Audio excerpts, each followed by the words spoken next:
and welcome to Nocturnal Transmissions, the fortnightly podcast that brings you dark tales, both old and new, performed by your humble narrator, Kristin Holland.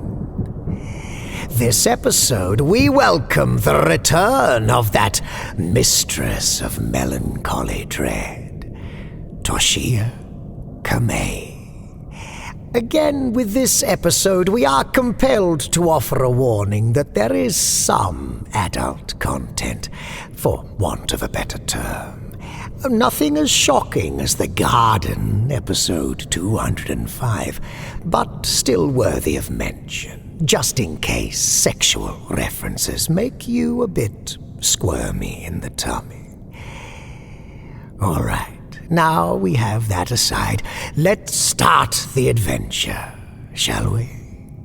Nocturnal Transmissions is proud to present Toshiya Kamei's Petrified.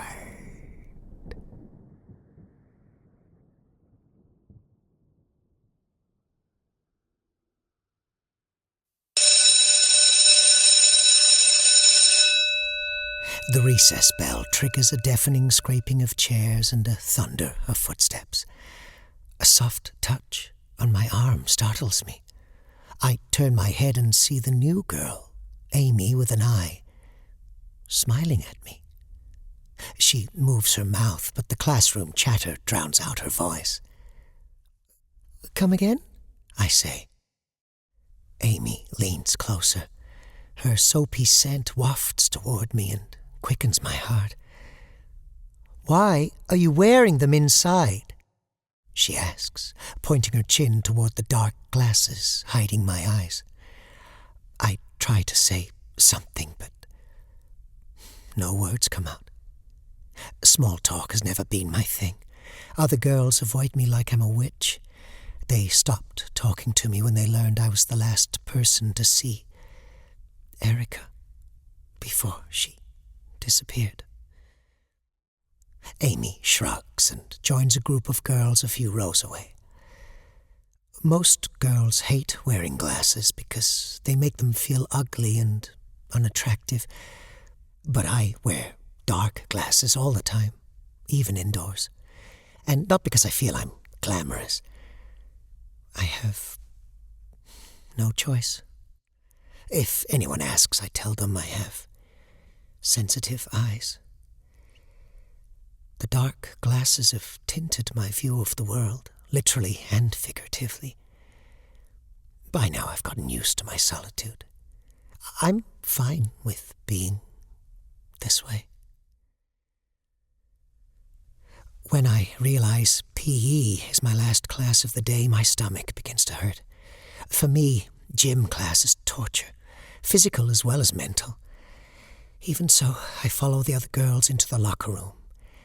The musty yet comforting smell of sweat hangs in the air. They change into gym clothes and head over to the gym.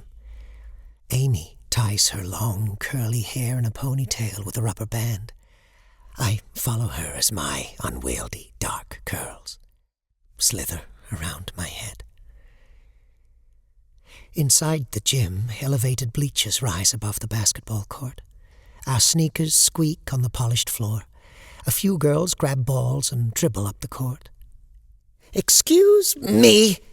Mindy, the most popular girl in our class, shoves me, and I fall flat on my face. My glasses slide across the floor. I tear up from the pain and embarrassment. "Are you okay?" It's Amy. As she helps me to my feet, I squeeze my eyes shut. Hot tears burn my cheeks. "My glasses," I mumble, helpless, groping blindly in the air. I sense Amy crouch and pick up something from the floor. "Here you go." She hands my glasses to me, and I put them back on while clenching my eyes shut. "Did she push you?" "I tripped." I lie. Clumsy me. I don't want her to think I'm a complete loser. Coach Rogers finally shows up and the girls form teams. As usual, no one picks me, but the coach says nothing.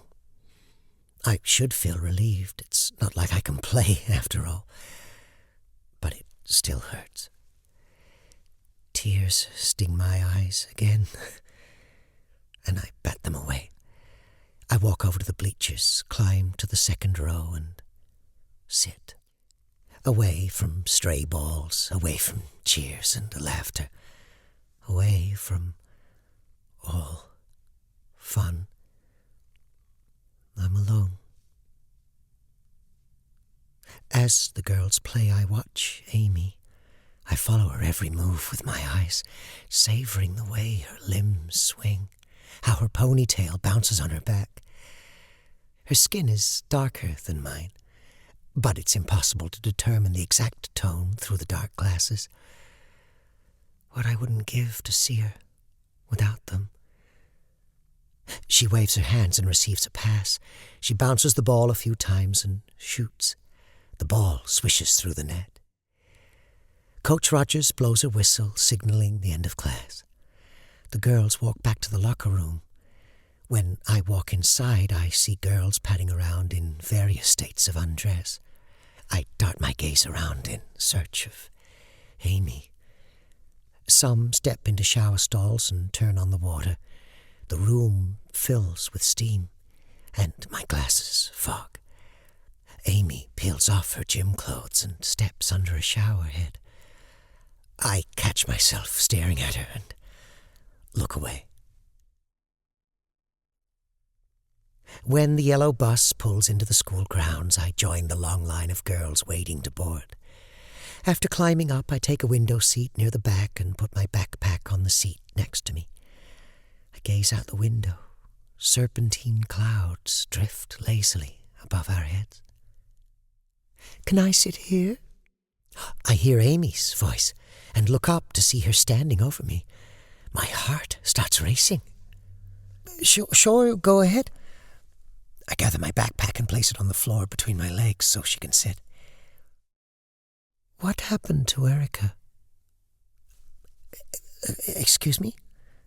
I feel my ears burn. You heard me. Why do you ask? My voice trembles. Panic stirs in my stomach. Someone must have told her about Erica and me. Just curious. I remain silent. Did you have something to do with her disappearance? That's what the other girls think. I glance at her and see her smiling. I nod, picking at my cuticles. Tears brim in my eyes, blurring my vision as I swallow. I turn away as the memories of that day come flooding back. Erica reaching out and pulling the dark glasses off my face. A pair of dead brown eyes staring blankly, frozen in perpetual fear. Just then, Amy's phone vibrates in her pocket and she answers it. Mom? I can vaguely hear an irritated female voice on the other side of the line. The bus got delayed. She rolls her eyes and sighs. I'm going to a friend's house to do homework. Is that okay? It takes a moment to realize she's referring to me. You want to talk to her? Here. She hands me her phone. Yes, Mrs. Garcia, I'm Naomi. Where do you live? Mission Street, I say after a brief moment of hesitation. We'll be home in a few minutes. I don't know what else to say. The school bus takes an exit off the highway, whizzes around a roundabout and rambles through a residential area. I take a little breath, trying not to get nauseous, as the bus lurches. Will any adults be home? No. No. I'll need to talk to your mother. Okay, no problem. Do you have something to write with? I give her my mother's number. Amy grabs the phone and says, Mom, I'm sorry, but I have to go. Before her mother answers, she hangs up. Oh, can you believe this? She sighs again. I hope your mom isn't like mine. I give a half-hearted nod. She's the one who forced me to change schools. Why? I asked. She wants me to stay away from boys, she says. She sounds overbearing. Don't tell me about it. I'm suffocating. It must be so annoying. I don't even know her mother, but I already hate her. Do you want me to help you with that? What do you mean? Amy frowns a little. Oh, never mind, forget it. I shake my head. I forget I said that. Wait. Amy lowers her voice. Did you have to talk to the police afterward? She fidgets, waiting for my answer. I nod, gauging whether or not to trust her. She leans in, close. What did you tell them? She asks in a near whisper like a co-conspirator. I told them I saw her get in some boy's car in front of her house. I say, as the memory of Erica's taste comes flooding back. Salty and minty. Did they believe you? She asks, eyes widening. Why not? I take a few deep breaths, trying to slow my heartbeat. I don't believe you. Amy's frown deepens. Are you scared? Should I be? I shake my head and she turns to me with a soft smile. I glance outside the bus window and fight off the urge to bite her. I honestly don't know what she saw in that loser, I say. They say love is blind. But do you know why? She asks. No. Cupid has a bad aim because he's literally blind. She pretends to pull back on a bowstring and release an arrow. I didn't know that, I say with a smile. Now you know. Can you keep a secret? I ask. I avert my eyes and stare straight ahead. Depends. Depends on what? Oh, I don't know. You were joking, right, about Erica? Oh, I know you were. Amy shoves me gently and lets out a nervous giggle. She seems frozen until I giggle too. We get off the bus and begin the short stroll home. As we walk past rows of suburban houses, Erica's house comes into view. My stomach tightens. We stop in front of a makeshift memorial cluttered with soggy teddy bears, half-burnt candles, and wilted flowers. I half close my eyes, clasp my hands together and pretend to pray while fighting off nausea. I hear Amy inhale and then silence fills the air. She crouches on one knee and picks up a ruined card. It's a bit damp and the ink is blurred at the edges, but it's still legible. She reads aloud. We miss you, Erica. I too miss her. The curtain in the upstairs window sways as if in a breeze. Cold sweat pricks over my back. It must be Erica's mom. Bitterness floods back as I remember her throwing salt at me when I last saw her. Let's go. I grab Amy's elbow and steer her away from the shrine of my nightmare. When we enter my house, we go straight to my room. I open the door and usher her in. Make yourself at home. She glances around the floor before she steps over the collapsed pile of paper bags, pushes aside a discarded pile of clothes on my bed, and sits on the edge with a bounce.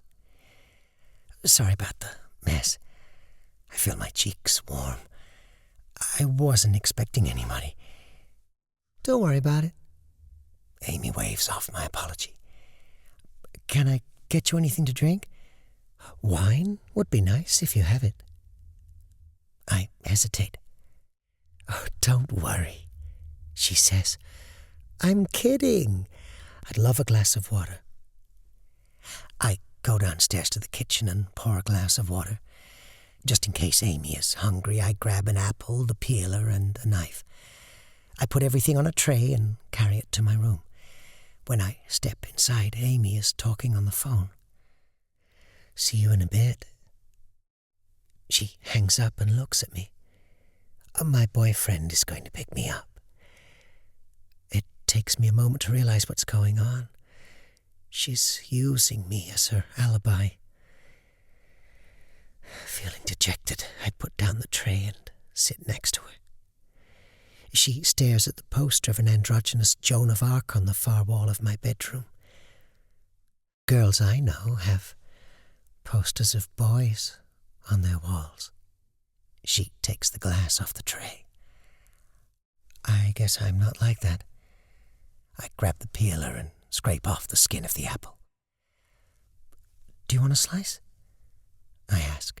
She shakes her head and I stab the point of the peeler into the fruit. Have you ever had a boyfriend? She asks after emptying her glass. I shake my head. Boys disgust me. Cool. I figured as much. I nod silently. Who's your type? She glances around the room and finds Erica's photo on the desk. Oh, she's your type. Or she was. She stands and reaches for the photo. An irrational rage bubbles in my stomach, and I feel like ripping the photo from her grasp. I think I've always been bi-curious, Amy continues. Every time I come on to a girl, she says, I like guys. If you want, we can be friends. Maybe we can mess around a little bit. I stare down at my fingernails. You don't have to answer me now. Think about it and let me know. A car honks outside and Amy picks up her bag. He's here. I've got to go. I'll walk you out. It's okay. She kisses my cheek as she passes, leaving me alone in the room. I run to the window and gaze outside. There's a grey SUV idling by the curb. When Amy climbs into the passenger seat, my heart burns with envy. I watch the SUV until it's out of sight. I remain at the window and scan across the backyard as a gust of wind sways the deadly nightshades, growing over what remains of Erica.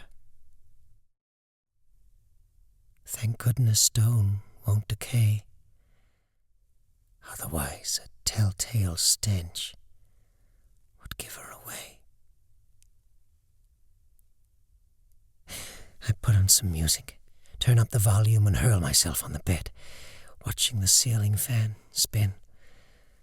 The vision of Amy naked in the shower stall flashes back to me. A tickle of lust stirs below my belly button. I bite my lip, roll over and put a pillow between my legs. Over the course of several days, Amy and I chat over the phone well into the night. Can I ask you something? I ask. You can ask me anything. Anything? For a second I think she may be flirting with me, and my pulse quickens. Yes, anything. Are you in bed? I ask, rolling on my side. Yeah? What else do you want to know? I want to know everything about you, I say. What are you wearing? I ask in a joking tone. Oh, stop it. She chuckles. Are you not going to tell me? I hate to admit it, but I'm horny. I reach down between my legs and my fingers come away wet. Let's hang up so we can sext. No way! Her chuckle turns into a guffaw. Didn't you say you were bored with your boyfriend? Cut it out, she says, still chuckling. Oh, leave Mario alone. I can't. A flame of jealousy scorches my heart. I'm certain she knows it. Okay, that's it. I roll over. Good night, I say, feigning a yawn. You know what? I feel happy when I hear your voice. I tell her before hanging up. In the darkness of my bedroom, I touch myself until I sigh into sleep. Dreams wrap around me, snatches of sight and sound, and I hear myself say, I've thought about what you told me. Yeah. Amy shifts her weight toward me, causing the bed to creak. She kisses me, warm and tender. When I respond, her mouth devours mine, her hands cupping my face. A shiver shoots down my spine. Let me see your eyes, Amy says, pulling back. I flinch as her hand graces my cheek. I bet you have beautiful eyes. A shudder passes through me when I realize it's someone else who's talking to me. It's Erica. Nausea overwhelms me. Amy, who now resembles Erica, reaches out and in a reflex, I slap her hand away. No, don't touch my glasses. I try to stop her, try to hold her up. But she's turning to stone. She's crumbling, breaking, and I can't stop her. I scream myself awake, drenched in a cold sweat, half crying. I run a hand off my face. Panic seizes me when I don't find my glasses. Then I remember I left them on the night table before going to bed. After a while, I drift back to sleep. A sharp knock on the front door jerks me out of my dream. I glance at the digital clock on the night table and it reads 3:45 a.m. My mother is in a deep, pill-induced slumber in her room. I put on my dark glasses and go downstairs to answer. When I open the door, I find Amy on the front porch. What are you doing here? I ask. I want to be annoyed, even angry. But when I see the defeat in her eyes, I take her hand and lead her upstairs. As soon as we step inside my room, she bursts into tears. I guide her toward the bed and we sit on the edge. Mario's cheating on me. She drops her head, covers her face, and sobs into her hands. How do you know? He's been drinking. I found lipstick marks on his collar, and his shirt reeked of someone else's perfume. How cliched is that? I'm sorry. What did he tell you? Oh, he denied everything. He said some girl flirted with him, but he swore nothing happened. Do you want me to talk to him? She shakes her head. Are you sure? I don't want to see his ugly face ever again. Amy says, remember what I said about love? You'll take good care of me, won't you, Naomi? She buries her head in my chest. I caress her hair in tender strokes, shushing her, resting my other hand on the bed cover. My fingers brush against something hard. Let me go to the bathroom, I say as I stand. I won't be long. I slip into the bathroom, pull a paper cup from the dispenser, fill it with water. I look in the mirror. I grind a few of my mother's sleeping pills into the cup and watch the powder dissolve before heading back. Here, drink this, Amy, I say, handing her the cup. It'll help calm you. I watch her swallow. My heart flutters in anticipation. Her eyelids flicker as she fights drowsiness before surrendering. She lies, inert, in my arms. I tighten my grip on the peeler, but I hesitate as I stare at her sleeping face. If Amy can't see me, there'll be no danger of her meeting Erica's fate. If she is blind, she'll need me more than ever. She'd be mine.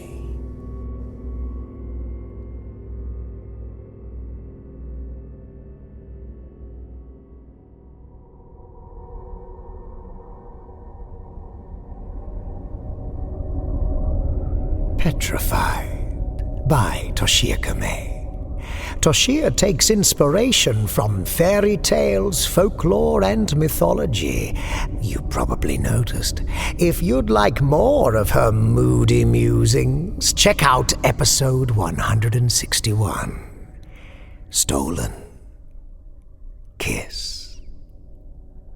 And now, again, we have a message from our friends at the Fear Daily podcast. Enjoy. Fear Daily is a podcast that takes you into the shadows of the past, unearthing the 1990s most terrifying tales of monsters, madness, and life after death. Discovered on a forgotten bulletin board server somewhere in Pennsylvania's Rust Belt, these stories are an archive of humanity's strangest encounters with the unknown, as told by the people who experienced them. Written by Brennan Storr, creator of the Ghost Story Guys, and hosted by Brandon Scheck-Snyder of Southern Gothic, Fear Daily is your window into the dark corners of our world. Follow Fear Daily today on your favorite podcatcher to receive new episodes Monday through Friday, each and every week.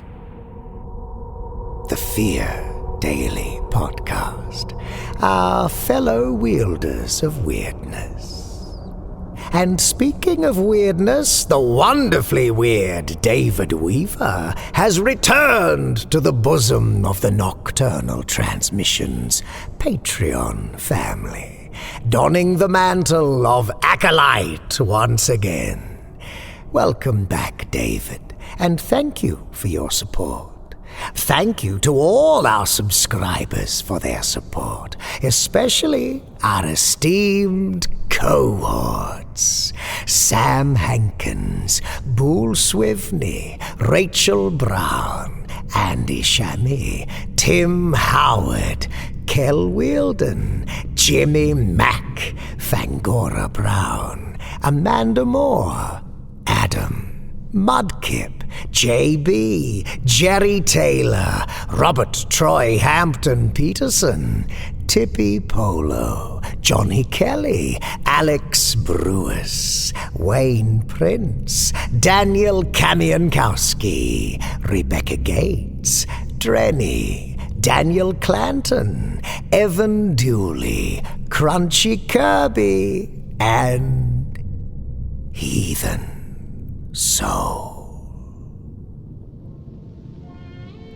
All non-public domain stories are featured with the permission of the authors. All voices and production are concocted by Kristin Holland. Until next time, as always, watch the skies, fear the dark, and don't trust anyone, especially yourself. Good night, gentle listener.